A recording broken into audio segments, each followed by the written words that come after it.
This is an open letter to the Sane Society.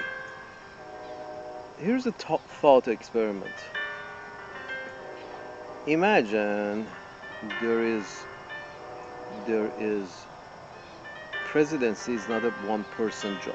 Imagine there are three people who are in charge of the executive branch, just like there are like 9 people in charge of the judiciary, and then there's a couple of hundred people in charge of the Senate, and 300, 400 people in charge of the House. Now imagine executive branch, which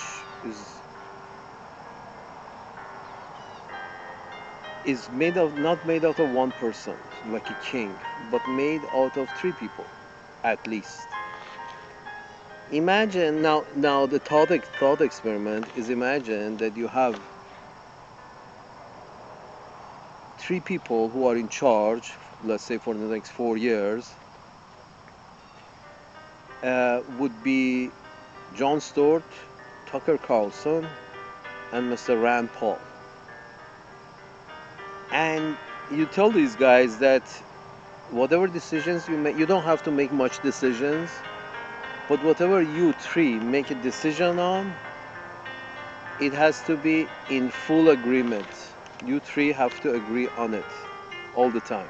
Whatever decision, you don't have to make much decisions, many decisions, but the decisions that you make, you all three have to agree on. I think that would, open the door to paradise. It's going to take years off the years of the life of these guys, of their years. It's going to add or subtract years from their life because they have to argue with each other so much, but and try to debate each other until they reach one idea that they all agree on in order to move forward one direction.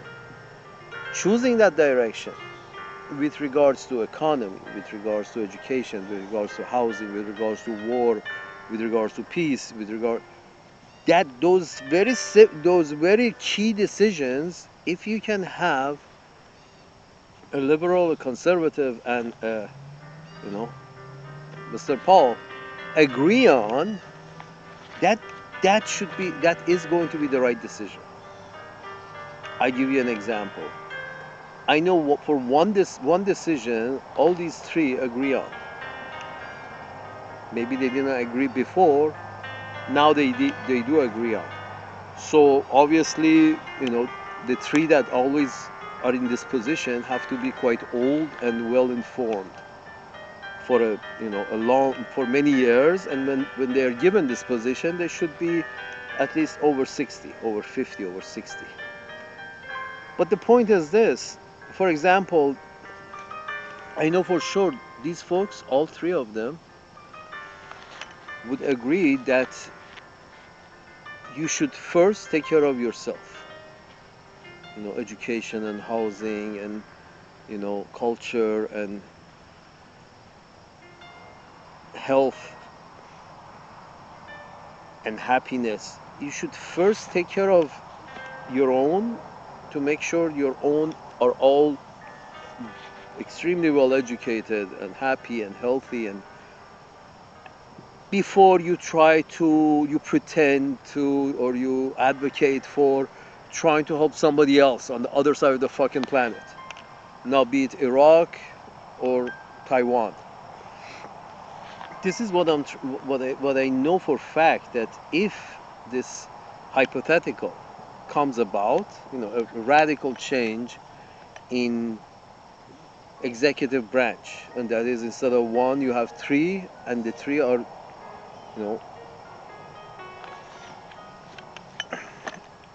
very much divided. But my point is this: these three are not going to make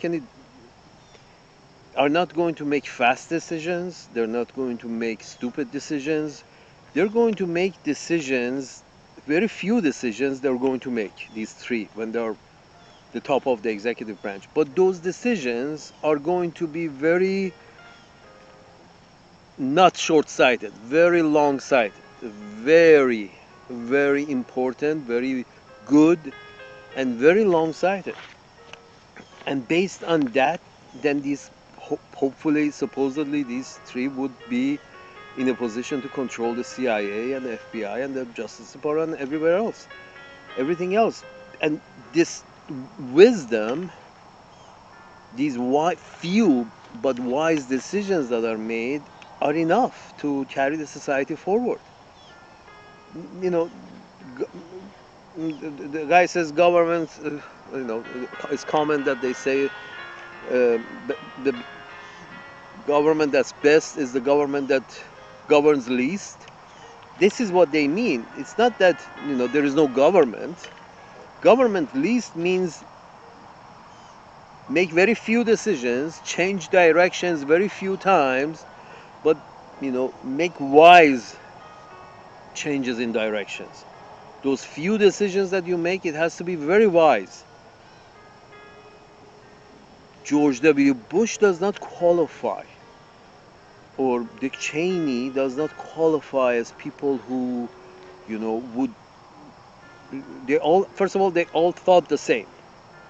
So this idea of three wise people from the three different walks of life coming together and, making a decision that is good for everybody, or at least what is good is down the road it will be good for everybody. Some decisions have, short-term pain. There is no question about that.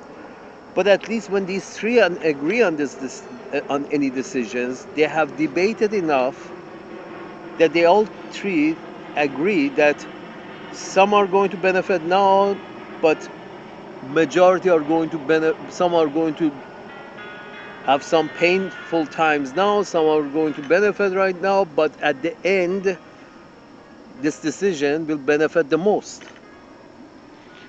That's how you can start running your own business before, trying to, help Cambodia run their shit. You see what I'm saying? Before you try to help,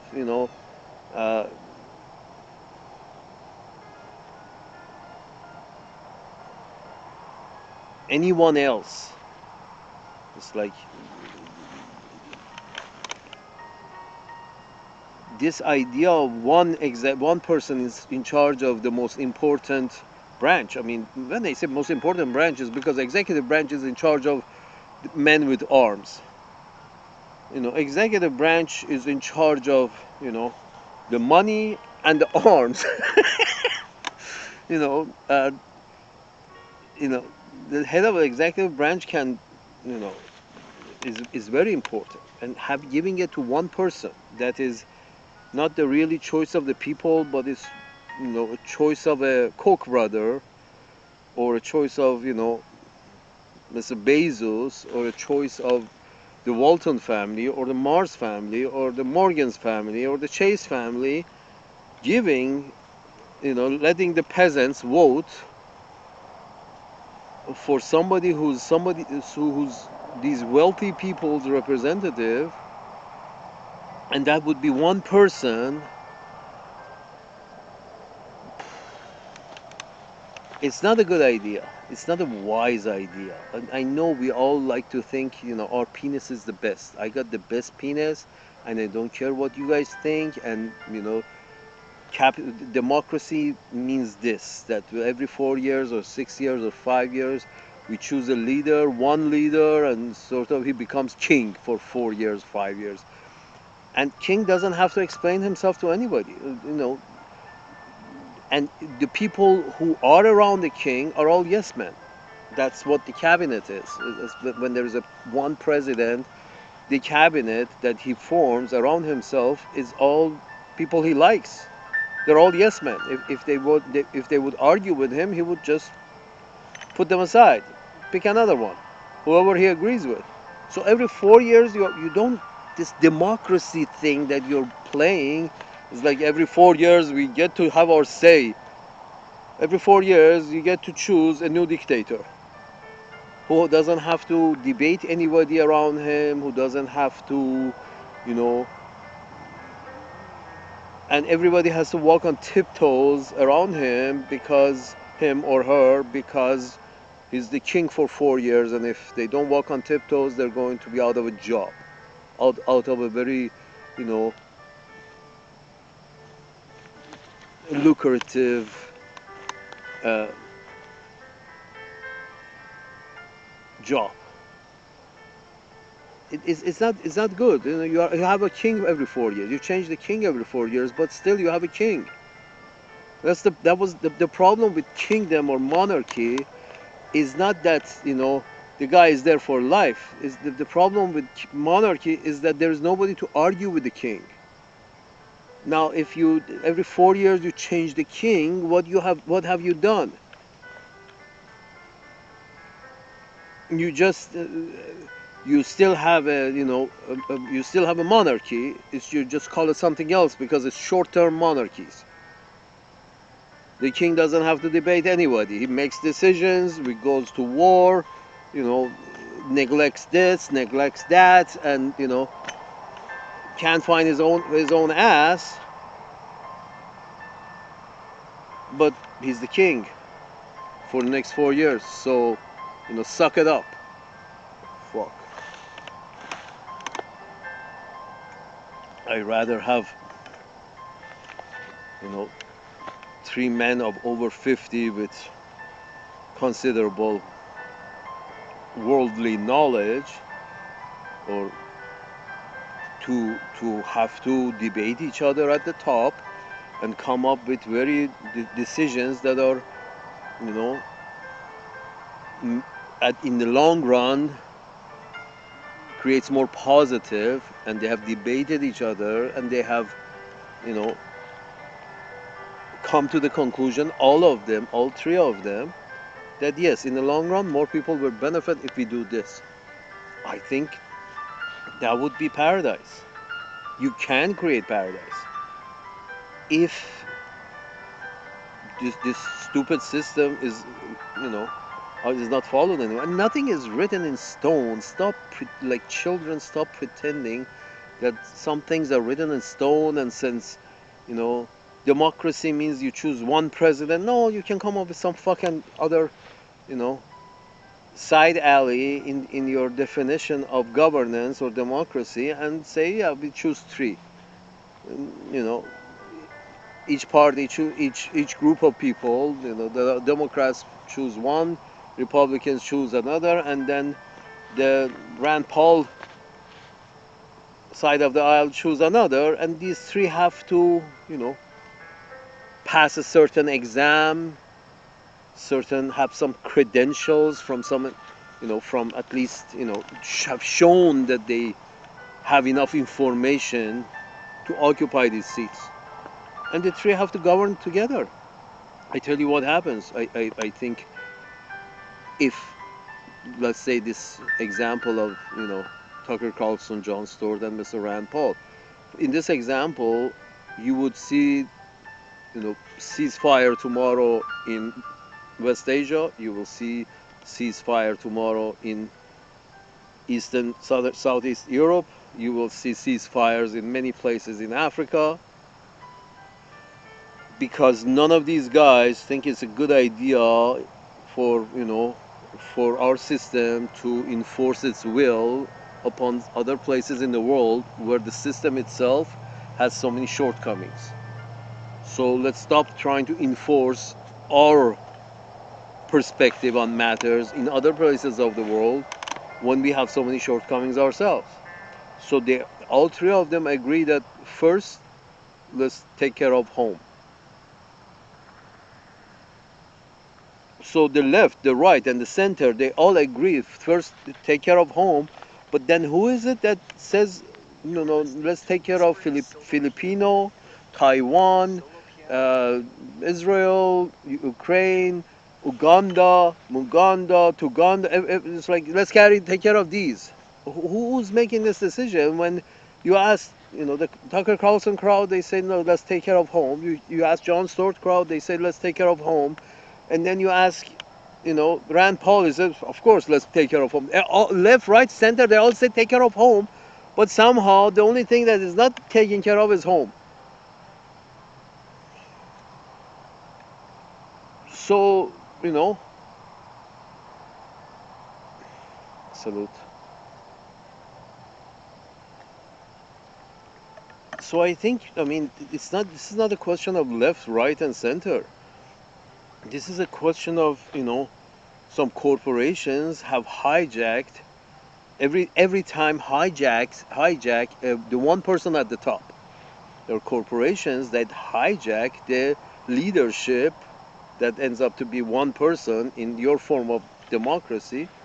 Corporations tend to hijack that one leader, compromise that one leader, hijack that one leader, persuade that one leader to make a certain decision, and that decision cannot be questioned because he's the king for the next 4 years.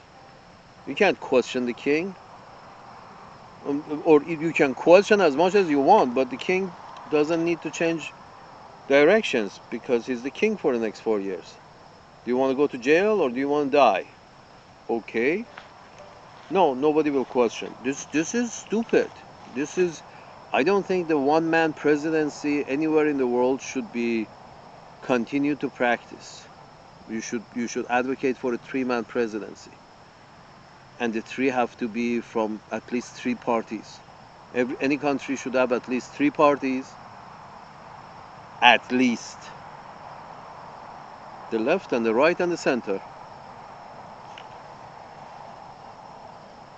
And each party should choose their own representative, and these representatives have to go sit at the head of the government, and none of them has any superiority over the other, and very few decisions are expected for these guys to make. But those decisions, they all three have to agree, period. And if when that happens, those decisions are going to be good decisions. I'm sure these three would agree, left, right, and center agrees that education for the people they represent must come first. Housing for the people they represent must come first. How? Then that's secondary. For these guys, their main decisions are general decisions. Are our people, all of our people housed?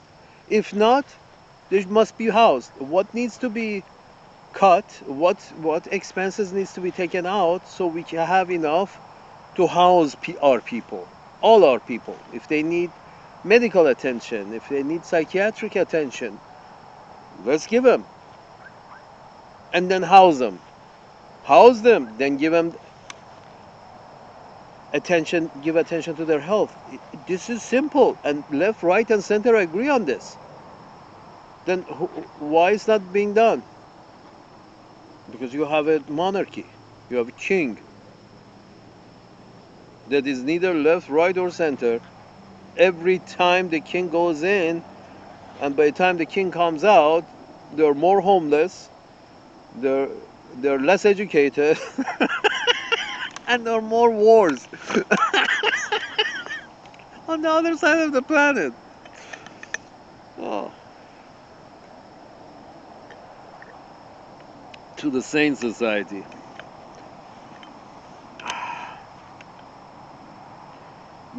You see, when the top person in the executive branch, which is I think is the most important branch, but I could be wrong, but executive branch being the most important branch of the governance of any country, when the top job is given to only one person, and that one person doesn't have to debate anybody, and that one person always ends up, gathering a bunch of yes men around himself, then you're fucked. You can be going the wrong way for 4 years, 8 years, and nobody wants to lose their job. Nobody objects, nobody protests, and those who do end up in Guantanamo Bay. uh,